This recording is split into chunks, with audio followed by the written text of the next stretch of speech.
Hello, all you beautiful people out there, and welcome to my channel. Um, I decided to do something today because I'm not putting out any edited content right now. So I decided to um make a little live stream today, and I so anyway, all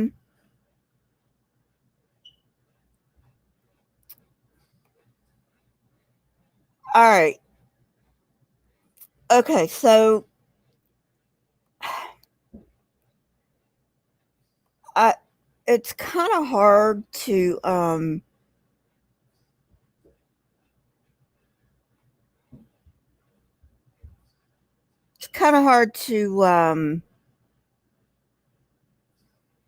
get where I'm going with this.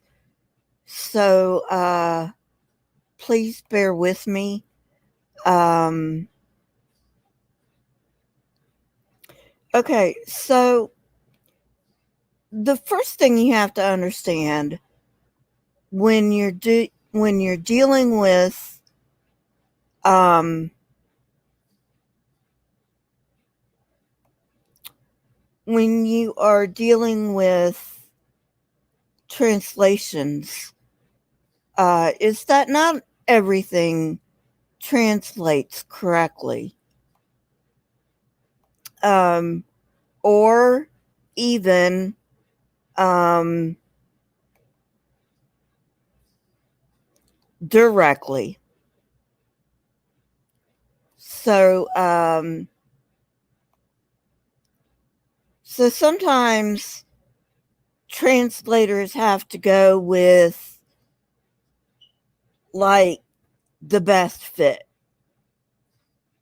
and that may or may not be the exact translation. I took French, and yeah, believe me, I've come across this before. Uh, hey, Nevermore. I've come across this before. Um, and that you really have to dig deep in order to get a feel for what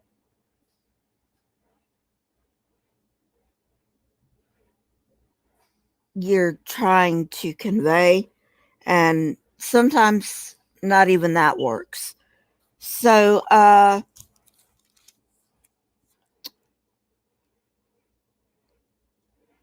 so let's go to Daniel 7:13 and 14 for right now. I will read the entire chapter, but for right now, let's do uh, 13 and 14.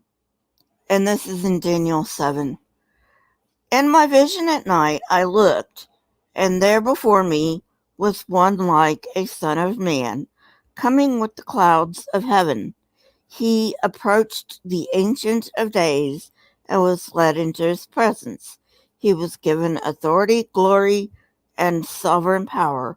All nations and peoples of every language worshipped him. His dominion is an everlasting dominion that will not pass away, and his kingdom is one that will never be destroyed.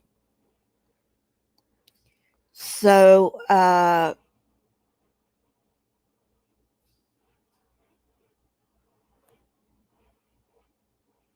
the thing to note here is Christians will um, key in on Son of Man. Now, in the King James Version, it says the Son with a capital S. The New International Version says a son, lowercase s. And I've checked other translations. Other translations do not have the in front of son. Other translations have a. So it's an indefinite article, meaning one of many. Okay. And also, some translations will have lowercase s for son, and others will have an uppercase s. However, biblical Hebrew and this was written in Aramaic, I believe. Some parts of Daniel were written in Hebrew, some in Aramaic. I believe this was written in Aramaic. I could be wrong on that, but even if I am wrong that it is written in Aramaic and not Hebrew, Aramaic uses the same alphabet as Hebrew. I want you to keep that in mind. Now, below I've linked some articles on Christian websites. These are Christian websites. They admit that in Hebrew, there are no capital letters. No capital letters in Hebrew. So, first of all, why do some versions capitalize the S of son? And why does the King James in particular use the definite article the instead of the indefinite article a? Christians are going to say, well, that's easy because it's talking about Jesus. It's talking about, the Messiah. Okay, hold that thought.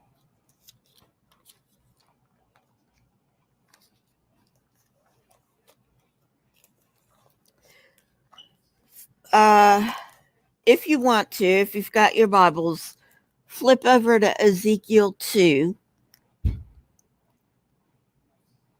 He said to me, Son of man, stand up on your feet, and I will speak to you. As he spoke, the Spirit came into me and raised me to my feet, and I heard him speaking to me. He said, Son of man, I am sending you to the Israelites, to a rebellious nation that has rebelled against me. They and their ancestors have been in revolt against me to this very day. So God is talking to Ezekiel here, okay? Assuming that the Jewish scriptures can be believed. And let's just, for the sake of argument, let's pretend that the Jewish scriptures are true, okay? Let's just pretend. You already know my feelings on that, but let's just give the benefit of the doubt to the Jewish scriptures and say they're true. All right. All right. So God is saying to Ezekiel, hey, you're a son of man.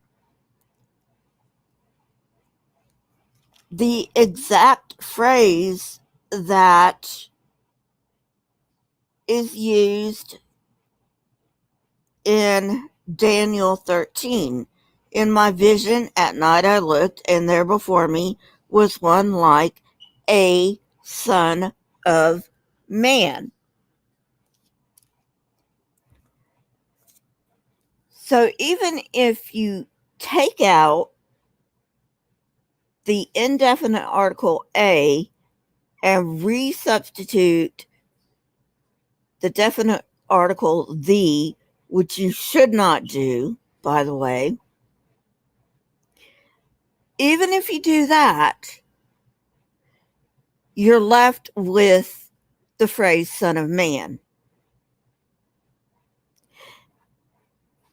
And if you're going to say son of man refers to Jesus, or rather, refers to the Messiah, then you must extrapolate that to say Ezekiel is the Messiah. Hey, Marianne, which obviously isn't true according to Christians, okay? But I'm just giving you, I'm just telling it like it is. God calls Ezekiel a son of man. And if you want to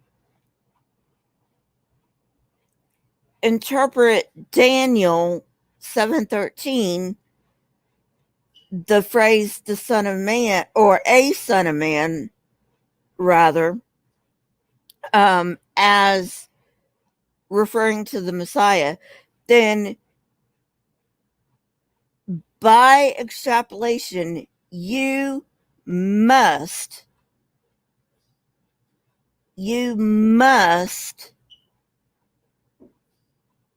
conclude that Ezekiel is also a Messiah. Messiah means anointed, nevermore.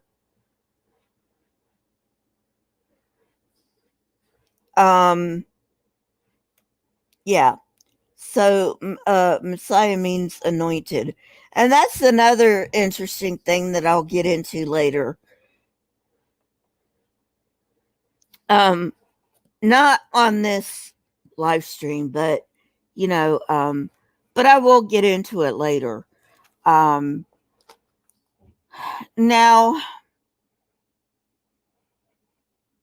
all right. So,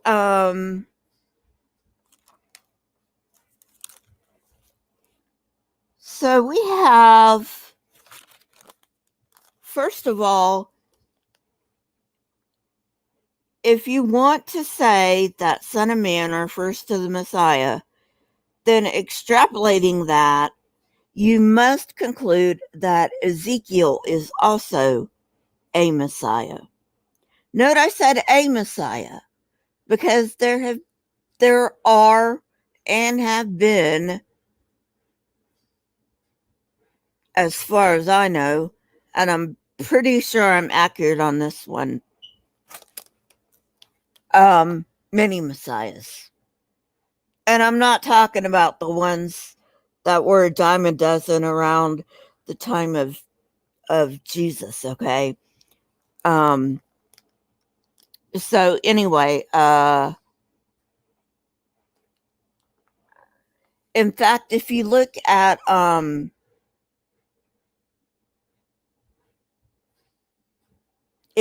the Old Testament, I just said a few moments ago, Messiah means anointed one.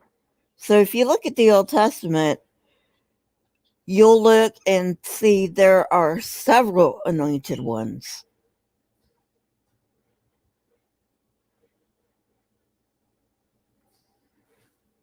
I would assume so, nevermore. So, at any rate, so let's read through the entire chapter of chapter 7, because you cannot just pluck verses 13 and 14 out of their context. And this is one of my pet peeves. I've talked about this before. You cannot take verses out of context. It does not work.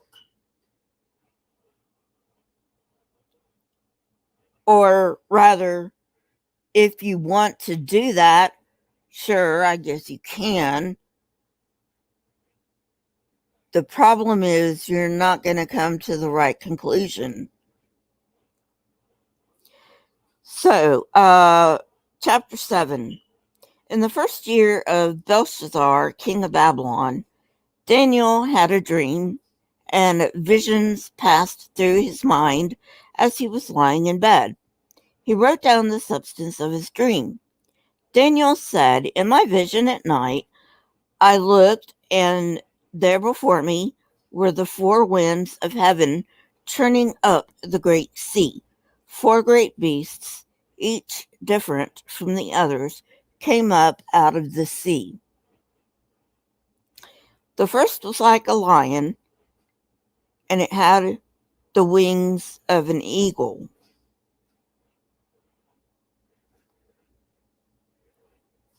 Let me stop right there. Let's go back to verse 13. In my vision at night I looked, and there before me was one like a son of man. Like a son of man. Same language. Like a lion,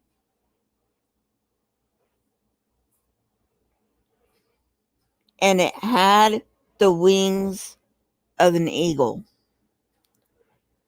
What lion has the wings of an eagle? And I'm not talking about chimeras, okay?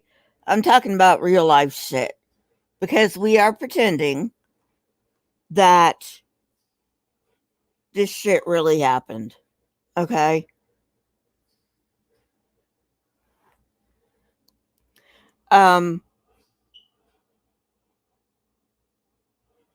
So what lion has wings like an eagle? It's the same language that's used in Daniel 7:13, which is like a son of man.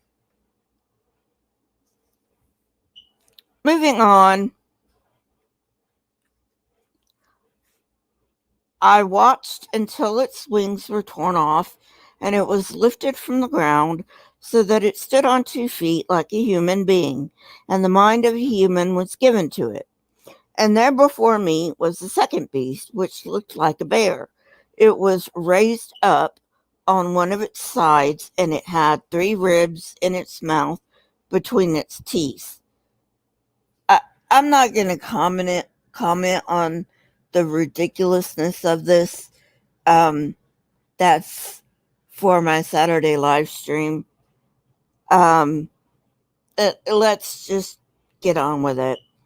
It was told, "Get up and eat your fill of flesh." After that, I looked, and there before me was another beast, one that looked like a leopard. And on his back it had 4 wings, like those of a bird. Again, what leopard has 4 wings? This beast had 4 heads, and it was given authority to rule. After that, in my vision at night, I looked, and there before me was a 4th beast, terrifying and frightening, and very powerful. It had large teeth. It crushed and devoured its victims and trampled underfoot whatever was left. It was different from all the former beasts, and it had 10 horns. While I was thinking about the horns, there before me was another horn, a little one, which came up among them. And 3 of the first horns were uprooted before it. This horn had eyes like the eyes of a human being, and a mouth that spoke boastfully. As I looked, thrones were set in place, and the Ancient of Days, cleaning up matters. Hey, Purple! To clear up matters, the Ancient of Days is God. Okay? Some people swear it's Adam. It's not Adam. It's God.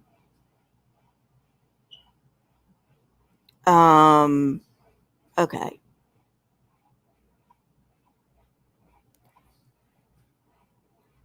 And the Ancient of Days took his seat. His clothing was as white as snow. The hair of his head was white like wool.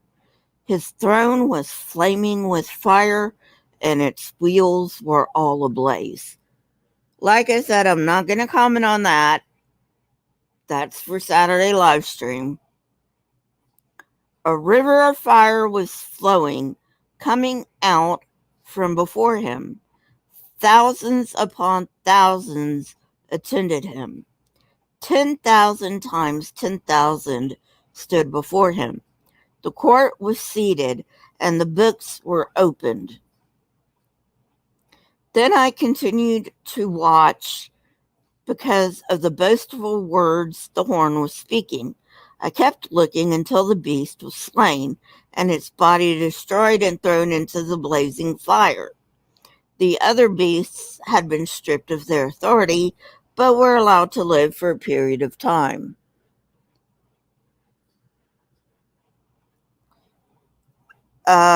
Verse 13.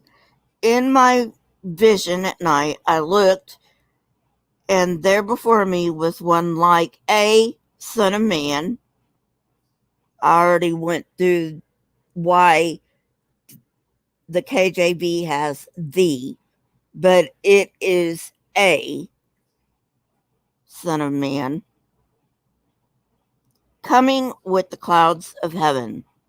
He approached the Ancient of Days and was led into his presence. He was given authority, glory, and sovereign power. All nations and peoples of every language worshipped him.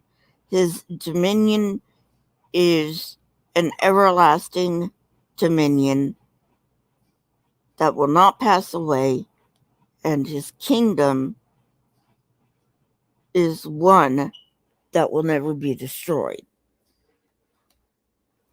Now, Christians will say this refers to Jesus. Now, I am reading out of the NIV, but like I said, there are other versions of the Bible, and other versions have different translations. So, the modern English version in verses 13 and 14 say, I saw in the night visions, and there was one like a son of man coming with the clouds of heaven. He came to the Ancient of Days and was presented before him. I do want to say the modern English version has the S of son capitalized. And like I already said, there are no capital letters in biblical Hebrew. Check it out for yourself. I've got links in the description. Verse 14. There was given to him dominion and glory and a kingdom that all peoples, nations, and languages should serve him. His dominion is an everlasting dominion which shall not pass away, and his kingdom that which shall not be destroyed. So we've got some versions saying worship and some versions saying serve.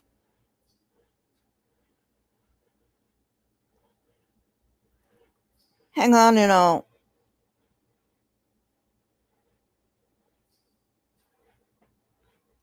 Hang on and I'll screen share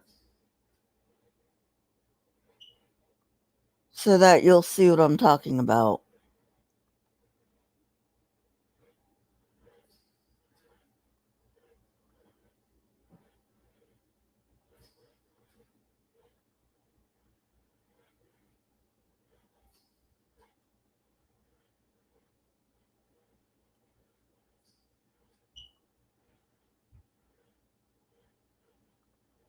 One moment.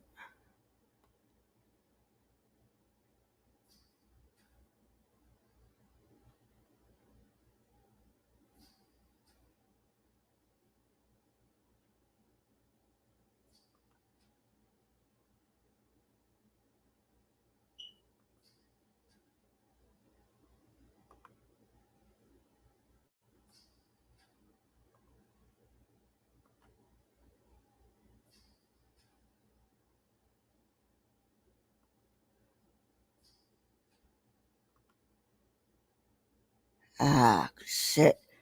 Hang on. I'm having a bit of trouble here. I don't share my screen too much, as you can probably tell.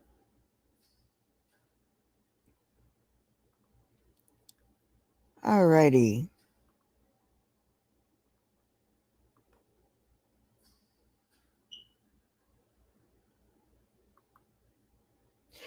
Okay. So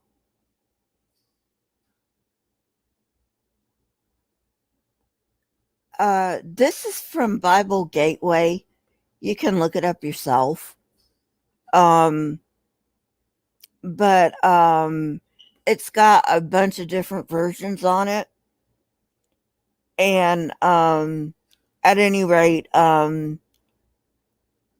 so that's the modern English version, and it says serve instead of worship. And they're going to say, uh-huh. It says worship. Well, it only says worship in some versions. It says serve. Hey, Gio, tell me about it.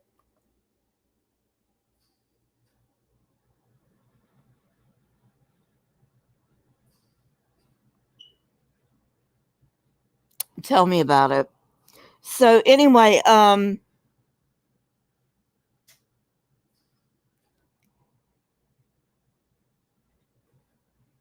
so if you ask Christians this set, they will say this refers to Jesus or the Messiah, because in their opinion, Jesus and the Messiah are one and the same.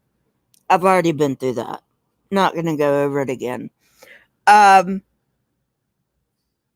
at any rate, hey, African humanist. Uh, so at any rate,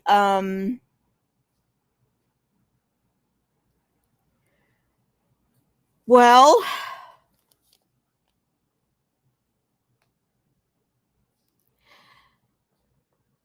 so okay, so we've got some versions that say worship, some versions say serve. Not even going to go into that right now. Um, I do want to take you to Jeremiah 27:7.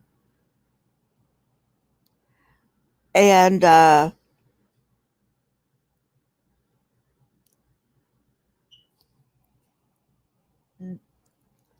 usually do read things in context, but I'm just making a point here. So, um, Jeremiah 27 is talking about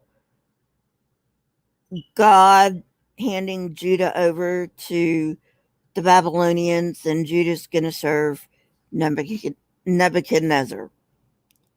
So, verse 7 says, all nations will serve him, and his son and his grandson until the time for his land comes. Then many nations and great kings will subjugate him. Not going to go into what that means, but note that it says all nations will serve him. So if all nations are going to serve Nebuchadnezzar, does that make him a god? Well, clearly not, according to the Christians.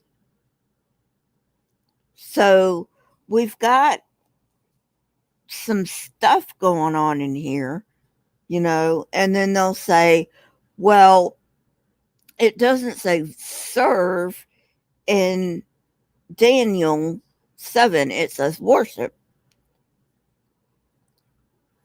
Look at other versions. Other versions will say serve. So I'm not too sure, what they hope to accomplish. But anyway, like I said, I'm not going to go there. That's for another day. Picking up in Daniel 7, verse 15, I, Daniel, was troubled in spirit, and the visions that passed through my mind disturbed me. I approached one of those standing there and asked him the meaning of all this. So he told me and gave me the interpretation of these things. The four great beasts are four kings that will rise from the earth, but the holy people of the Most High will receive the kingdom and will possess it forever. Yes, forever and ever. He's talking about the Jews.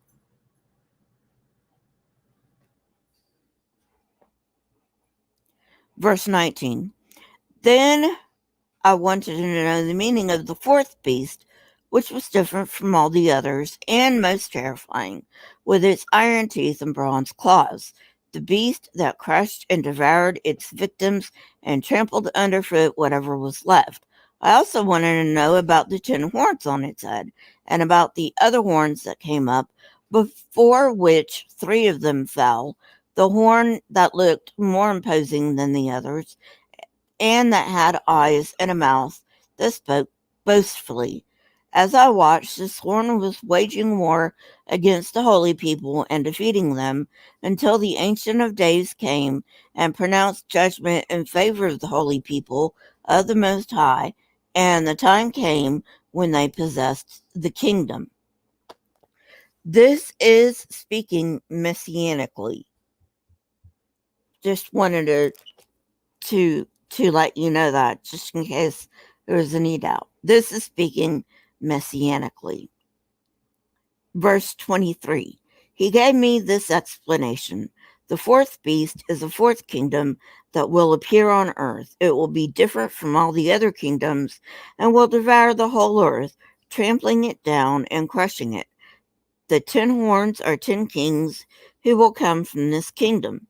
After them, another king will arise, different from the earlier ones. He will subdue 3 kings.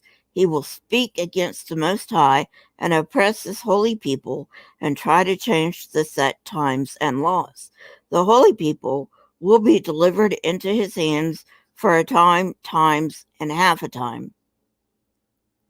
And no, that doesn't mean what the Jehovah's Witnesses think it means.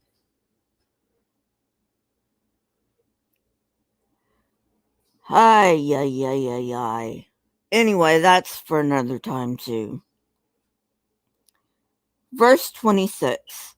But the court will sit, and his power will be taken away and completely destroyed forever. Then the sovereignty, power, and greatness of all the kingdoms under heaven will be handed over to the holy people of the Most High. His kingdom will be an everlasting kingdom, and all rulers will worship and obey him. This is the end of the matter. I, Daniel, was deeply troubled by my thoughts, and my face turned pale, but I kept the matter to myself. Now, I want you to look carefully at verse 27. Then the sovereignty, power, and greatness of all the kingdoms under heaven will be handed over to the holy people of the Most High. His kingdom. Whose kingdom? Not Jesus' kingdom, not the Messiah's kingdom, the Most High's kingdom. That is God's kingdom. His kingdom will be an everlasting kingdom, and all rulers will worship and obey him. This is the end of the matter. I, Daniel, was deeply troubled by my thoughts, and my face turned pale, but I kept the matter to myself.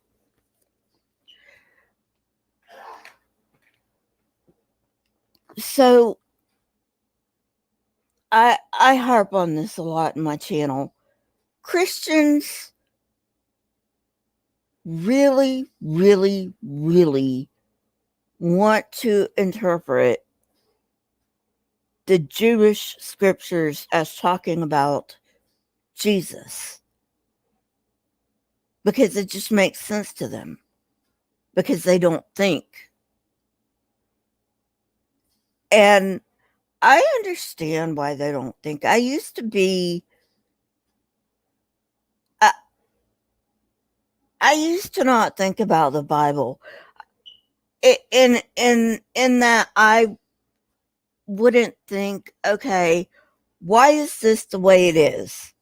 You know, why? And I also didn't used to read as carefully as I read. I mean,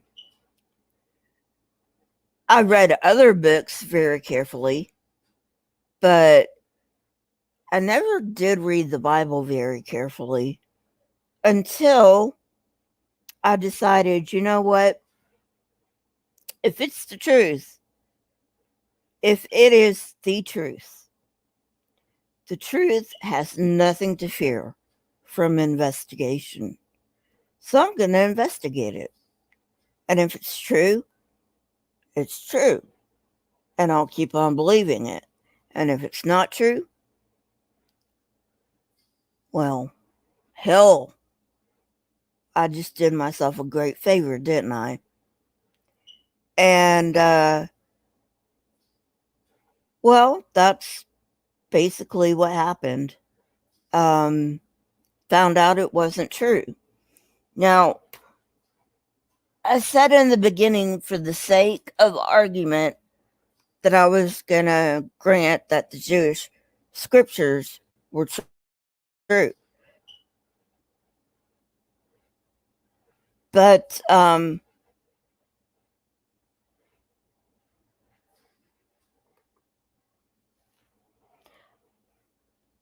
African humanists, you should just tell them they're not talking about Jesus.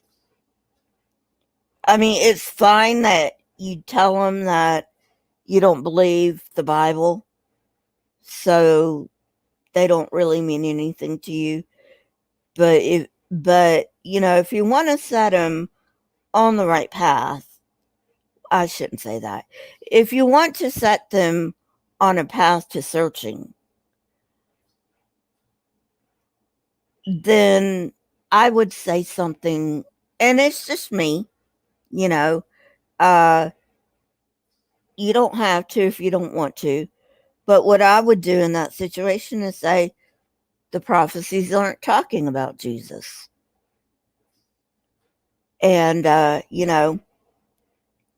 um, and hopefully that will get some people to thinking and doing what I did.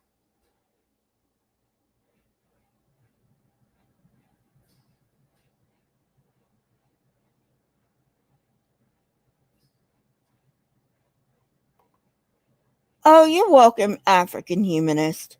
I mean, I'm not telling you what to do, obviously. I'm just, you know, giving you a my response, which may or may not be your response. And that's cool. We're all different. Different strokes for different folks.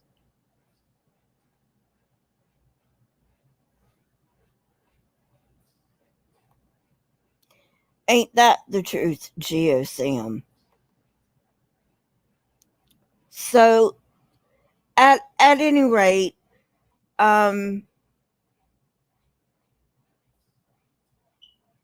Christians love taking verses out of context.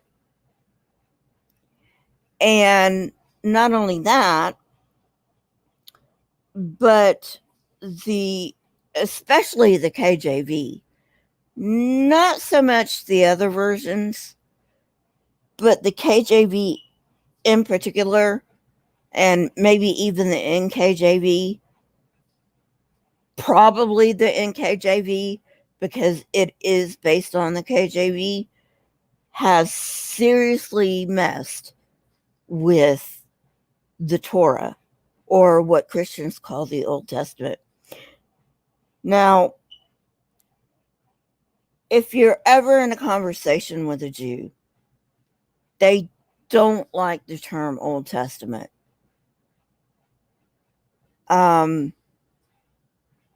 They would, I, they won't say anything to you if you do use the term Old Testament, but they really, really, really don't like the Old Testament. And so, anyway, so those are just my thoughts on um, the mistranslations in um, Daniel 7. And, who knows? Um,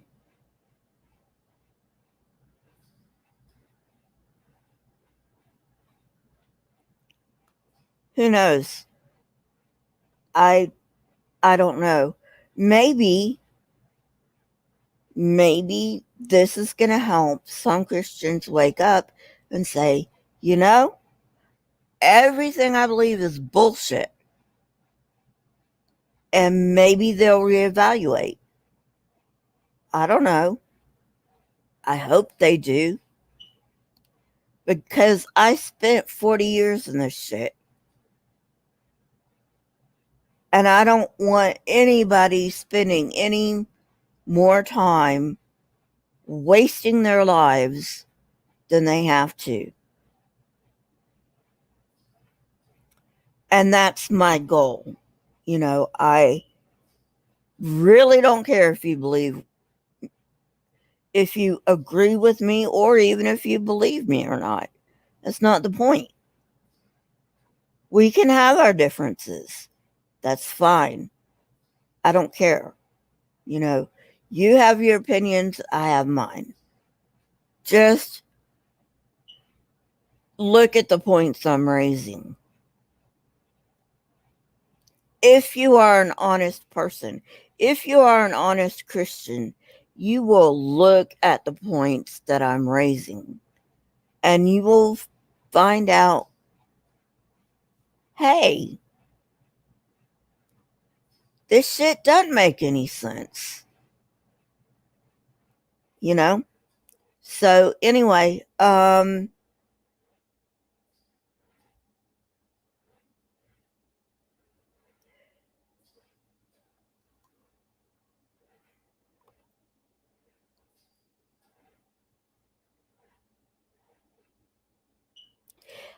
I know Nevermore. It's like they believe we give a shit about what their book says. Like, why do you think I give a shit what your book says?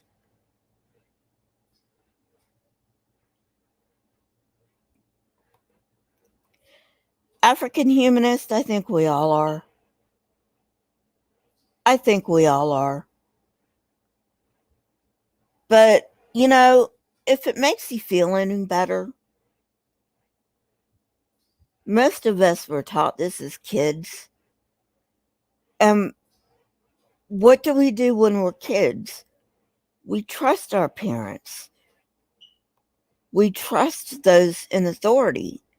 And I don't think that our parents necessarily were trying to deceive us. Okay? I just think they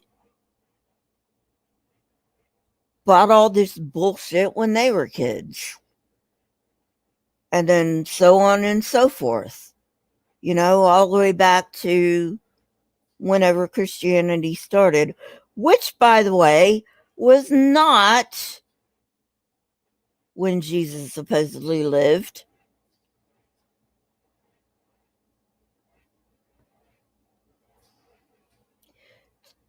Jesus, if he lived at all, was a Jew.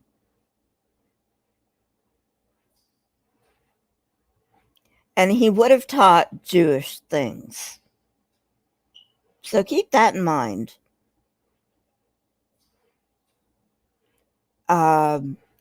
Christianity, which Paul started writing in around the 50s, I think, the 50s CE. Okay, so Christianity began to take shape around the time he was writing. However, Paul's was not the only Christology. There were a bunch of competing Christologies.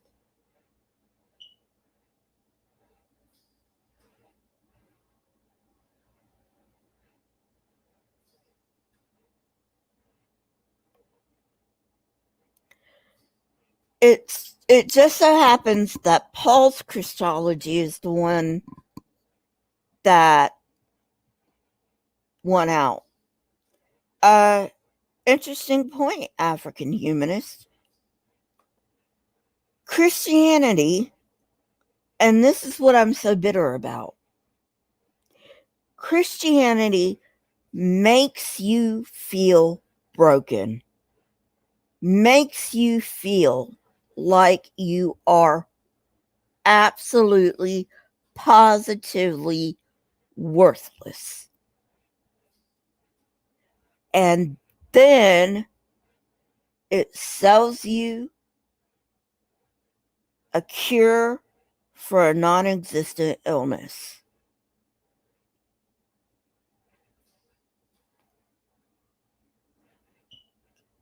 Any Christians seeing this right now? I'm sorry. I call them like I see them. That's exactly what Christianity does. It makes up an illness and it sells you the cure. That's what it does.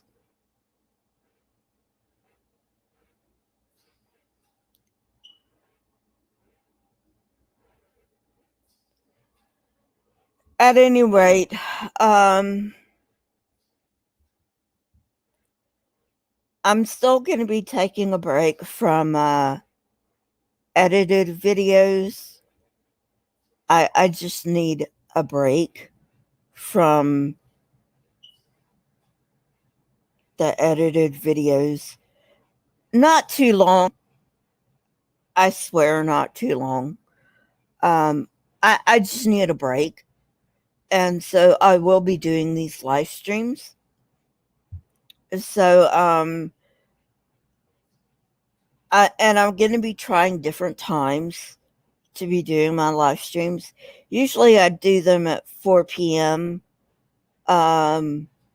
Pacific daylight time. But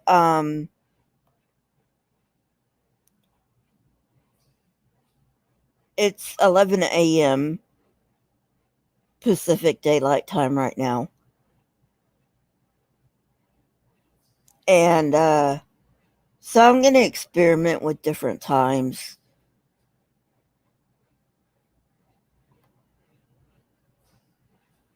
He's doing pretty good, African Humanist. He's doing pretty good.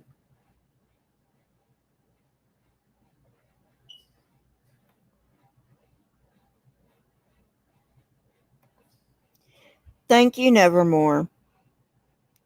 So, anyway, I'm going to go. You guys have a wonderful, wonderful, wonderful rest of your day. And I will see you next time. Whenever next time is. May not be till Saturday live stream, but maybe um maybe sooner. Who knows? So I will see you guys later. Bye.